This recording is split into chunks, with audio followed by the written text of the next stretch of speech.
Namhlanje bekubungazwa usuku labaphansi eMeadows enyakatho yentshonalanga yeGoli. Imbungazo yalolu suku yaqala eminyakeni emine edlule kanti ke ibandakanya inhlangano yabaholi bendabuko, abelaphi nabaqaphi bamasiko namagugu kanti ke nabathandazi futhi ke bakhona kulolu suku. Lolu suku luqhuqhizelwa kakhulu ke abaphansi, abaphisi botshwala abaziwayo kuleli zwe. Kuzwa kabanzi ngalolu suku semukela endabeni zethu ungoti wamasiko ongumsunguli wesikhungo iJadu le-Africa Center for Arts Umbuso Khoza.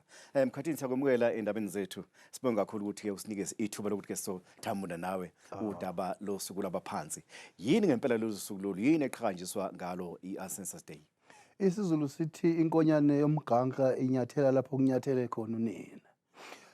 Sikwazi ukuba ilokho esikhona kungekho abafika phambilini benza izinto ezisenza namhlanje sibe lokho esikhona. Uma ungabuka kusukela eCentral Africa, okhokho bethu babethwele igubhu bayishiye balwe baze bazofika la basakhela ulimi okuyinhlanganisela yamagama ngisho nephimbo olusebenzisayo kuyefana ukuthi useyuloya umuntu ofike ngaphambilini kwakho. Sithe ke sithi ke siyazi ukuthi kuneyinkinga uma kukhulunywa ngosuku lwamathongo la sikhumbula khona amathongo, kuba sengazi ukuthi sikhuluma ngempepho, sikhuluma ngokuthimula kanti izipho zabanye abantu lezo, kodwa thina umuntu nomuntu unomuntu owamzala. Lolu suku ke lolu ke elubungazwa ngenyanga lapho kwasungulwa khona i-Organization of African Unity ngo-1963 neyagcina ke isiguqulwa kuba i-AU eThekwini ngo-2002. Kufanele ngempela lubungazwe lolu suku lolu ngelanga laqhakaziswa khona amathonga oNkamenkrumah oShaka kaSinza kakhona. Uqinisile ngoba inyanga uNhlaba kwathi ngo-1963 kwahlangana amazwe mhlambe ngama-30 la kwakade kunkankanywa khona ukuthi amazwe ase-Afrika aphume eqhoqhobalweni yilabo abangaphandle.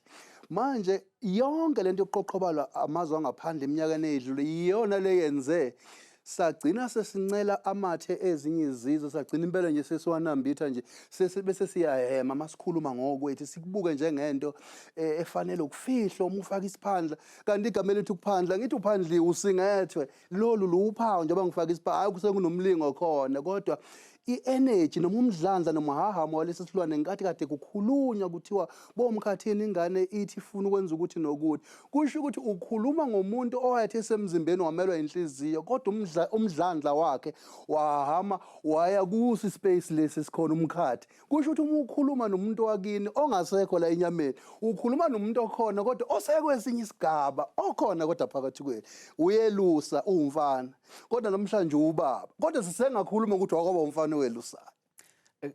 Mkhathini siyazi ukuthi eNingizimu Afrika siney'nkolo ehlukahlukene kunabantu ke abangalikhonzi nje sidalo ithonga. Nibagqugquzela kanjani, nibakhonvinsa kanjani, nibaguqula kanjani umqondo labantu ukuthi ke nabo babe mdibe munye nokubungazwa kwalolu suku lo? Ukubuka imisuka yamagama nemisuka yezinto ngoba ngiyacabanga abantu bakithi asebamukela ezinye izinkolo kuba nendideko ukuthi uma uthi ulandela amathonga kini ukuthi uyayixabanisa yini nomdali. Awukwazi phela ukuyixabanisa nomdali ngoba njengoba ngingumzimba kanje uma ngiphuma kulo mzimba izingane zami zizoba amasango omoya wami ukuthi kufezakaliswe izinto ezinhle engangifisa zenzakala. Mkhathini isikhathi esingenaso mfowethu kuyintokozo ukuthi sikuthole sizoxoxa nawe nje namhlanje lapha endabeni zethu. La ngomkhulu siyathokoza. Umbuso Khoza ke mbukeli ungoti wezamasiko ongumsunguli wesikhungo iJadu le-Africa Center for Arts. Besikhuluma naye ke ngosuku labaphansi i-Ancestors Day. Sibonga kakhulu Mkhathini.